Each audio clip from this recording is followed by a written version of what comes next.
అందరికీ నమస్కారం. రాష్ట్ర ఐటీ అండ్ కమ్యూనికేషన్ శాఖ మంత్రి నారా లోకేష్ గారు ఉద్యోగస్తుల్ని నిరుద్యోగులుగా చేసే ప్రక్రియ ఏమైనా చేపట్టారా అనే అనుమానం మాకైతే చాలా స్పష్టంగా కలుగుతుంది. మేము అధికారంలోకి రావంగానే ప్రభుత్వ ఉద్యోగాలు ఇస్తామని ప్రగల్భాలు పలికి అధికారంలోకి వచ్చి నేడు వారు మంత్రిగా ఉన్నటువంటి శాఖలో అనేక విభాగాల్లో ఉద్యోగస్తుల్ని తొలగించేటువంటి ఒక దుర్మార్గమైనటువంటి ప్రక్రియకి శ్రీకారం చుట్టారా అనేటువంటి అనుమానం మాకైతే చాలా స్పష్టంగా కలుగుతుంది. చాలా స్పష్టంగా కలుగుతుంది. వందల మందిని యువతని నిరుద్యోగులుగా చేసే విధంగా నారా లోకేష్ గారు ఏమైనా నిర్ణయాలు తీసుకుంటున్నారా? ముఖ్యంగా ఐటీ అండ్ కమ్యూనికేషన్స్ విభాగంలో చాలా ప్రధాన శాఖ అయినటువంటి ఎపిటా, ఏపీ ఐటీఏ, అదేవిధంగా ఐఐజిటి, శాప్నెట్, ఈ ప్రగతి అండ్ ఆర్టీజీఎస్, అదేవిధంగా ఇన్నోవేషన్ విభాగాల్ని బడ్జెట్ లేదనేటువంటి సాకుతో ఆ సంస్థల్ని టార్గెట్ చేసి వీటి వల్ల ఉపయోగం ఏమీ లేదని ఈ సంస్థల్లో పనిచేసేటువంటి ఉద్యోగస్తుల్ని ఎమ్మటే టెర్మినేట్ చెయ్యాలని, అదేవిధంగా కాంట్రాక్ట్ అవుట్సోర్సింగ్ ఉద్యోగస్తులు వెంటనే తొలగించాలని ఈ శాఖల్లో పనిచేస్తున్నటువంటి 2-3 పర్మనెంట్ ఉద్యోగస్తుల్ని వేరే శాఖలకి బదిలీ చేసి ఈ శాఖలన్నింటినీ కూడా నిర్వీర్యం చేయాలని నారా లోకేష్ గారు ఆదేశాలు ఇచ్చారని, వారి ఆదేశాల మేరకే మరి ఈ శాఖలను చూస్తున్నటువంటి ఐఏఎస్ సౌరవ్ గౌర్ గారు ఇప్పటికే ఈ ప్రక్రియ చేపట్టారంట. ఏం అలాటప్పల సంస్థలు కావు సౌరవ్ గౌర్ గారు. విభజన చట్టంలోనే 9th and 10th షెడ్యూల్లో ఉండేటువంటి సంస్థలు. వీటికి బడ్జెట్ కేటాయించాలి. వీటి వల్ల చాలా ఉపయోగాలు ఉన్నాయి.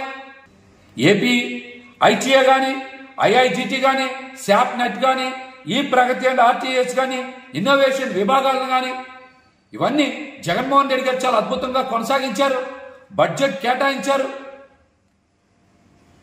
ఉద్యోగస్తులకి చేదోడు ఓదోడుగా అండగా నిలబడ్డారు.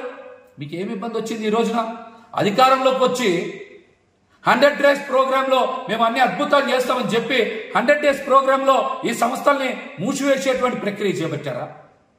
ఎవరన్నా అభివృద్ధికి బాటలు వేసేగా నిర్ణయాలు తీసుకుంటారు. మీరు ఈ శాఖల్లో పనిచేసేటువంటి వందలాది మంది కాంట్రాక్ట్ అండ్ అవుట్సోర్సింగ్ ఉద్యోగస్తుల్ని తీసేసి నడి రోడ్డు మీద వేసేటువంటి ప్రక్రియకి శ్రీకారం చుట్టారా? ఐఏఎస్ సౌరవ్ గౌర్ గారు మీరు చేస్తున్నటువంటి ప్రక్రియకి ఆమోదం నారా లోకేష్ గారు ఇచ్చారా, లేకపోతే మీరే సొంతంగా నిర్ణయాలు తీసుకుంటున్నారా? ఉద్యోగస్తుల్ని నిరుద్యోగులుగా చేయమని నారా లోకేష్ గారు చెప్పారా, లేకపోతే మీరే సొంతంగా నిర్ణయాలు తీసుకుంటా ఉన్నారా? ఉద్యోగస్తులకి తెలియకుండానే ఆ శాఖల్ని మీరు మూసివేసే కుట్ర చేయడం వాస్తవం కాదా? చెప్పండి, వాస్తవం కాదా? ఎవరన్నా సంస్థలను అభివృద్ధి చేయడానికి బడ్జెట్ కేటాయిస్తారు, వారిని ఉపయోగించుకుంటారు. ఈ సంస్థల్లో పనిచేసేటువంటి వాళ్ళందరూ కూడా గ్రాడ్యుయేట్స్, పోస్ట్ గ్రాడ్యుయేట్స్, ప్రొఫెషనల్స్. వందలాది మంది యువతని రోడ్డు మీద పడేసేటువంటి నిర్ణయాలు తీసుకునే అధికారం మీకు ఖచ్చితంగా లేదు. ఖచ్చితంగా మీకు లేదు. వైఎస్ జగన్మోహన్ రెడ్డి గారు కాంట్రాక్ట్ అండ్ అవుట్సోర్సింగ్ ఉద్యోగస్తులందరికీ కూడా ఉద్యోగస్తులకి భద్రత కల్పించాలి, భవిష్యత్తు మీద భరోసా ఇవ్వాలని యాప్కాస్ని ఏర్పాటు చేసి ప్రతి ఒక్కరికి కూడా ఉద్యోగ భద్రత కల్పించారు. భవిష్యత్తు మీద నమ్మకం, భరోసా ఇచ్చారు. కానీ మీరేంటి ఐటీ అండ్ కమ్యూనికేషన్స్ విభాగంలో ఉండేటువంటి అనేక సంస్థల్ని మూసివేయడానికి బడ్జెట్ లేదని సాకుతో చెప్తా ఉన్నారు. అసలు బడ్జెట్ మీద మీరు ఆడిట్ చేయించాలి. ఈ శాఖలకు కేటాయించేటువంటి బడ్జెట్ మీద ప్రభుత్వ ఆడిట్ ఉండదు. సెల్ఫ్ ఆడిట్ చేస్తారు అక్కడ ఉండేటువంటి ఐఎఫ్ఎస్ అధికారులు. ఏం ఆడిట్ చేస్తా ఉన్నారు, దేనికి ఖర్చు పెడతా ఉన్నారు, వాటి వచ్చేటువంటి వల్ల ఫలితాలు ఏంటి, ప్రయోజనాలు ఏంటని మీరు అక్కడ సూపర్విజన్ చేయాలి. కానీ చేయకుండా ఈ సంస్థలను మూసివేసేటువంటి అధికారం మీకు లేదు. నారా లోకేష్ గారికి కూడా ఒకటే తెలియజేస్తున్నాం, మీకు అధికారం ఇచ్చింది అధికారం ఇచ్చింది మంచి చేస్తారు.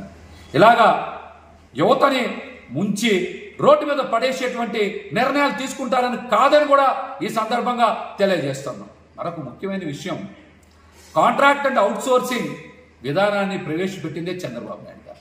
శాశ్వత ప్రాతిపదికన ఉద్యోగాలు ఇవ్వకూడదని, ఎప్పటికీ ఉద్యోగస్తులతో వెట్టి చాకిరీ చేయించుకొని శ్రమ దోపిడీ చేయించుకోవాలని, తద్వారా తన అనుకూల వర్గాలకి అయాచిత లబ్ధి చేకూర్చాలనే చంద్రబాబు నాయుడు గారు ఆ రోజున కాంట్రాక్ట్ అండ్ అవుట్సోర్సింగ్ విధానానికి శ్రీకారం చుట్టారు. అందుకు భిన్నంగా జగన్మోహన్ రెడ్డి గారు ఎప్పుడు పడితే అప్పుడు తొలగించే విధానం ఉండకూడదు, వారందరికీ కూడా భవిష్యత్తు మీద మంచి భద్రత ఇవ్వాలి, వారందరూ కూడా బాగా పనిచేయాలి అని ఒక కట్టుదిట్టమైనటువంటి భద్రతాపరమైనటువంటి చర్యలు తీసుకున్నారు. యాప్కాస్ట్ని ఏర్పాటు చేశారు. వారి జీతాలు కూడా శ్రమ దోపిడీ లేకుండా 18,000 ఇచ్చేటువంటి ఒక గొప్ప నిర్ణయాన్ని తీసుకుంది జగన్మోహన్ రెడ్డి గారు.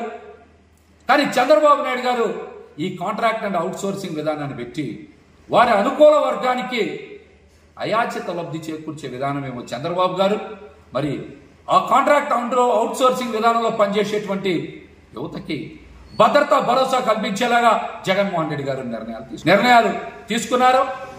లోకేష్ గారు కూడా మేము స్పష్టంగా తెలియజేస్తూ ఉన్నాం, ఖచ్చితంగా సౌరవ్ గౌర్ గారు తీసుకునేటువంటి నిర్ణయాలు మీ ఆదేశాలతో జరుగుతున్నాయా, మీ ఆదేశాలు లేకుండా జరుగుతున్నాయి.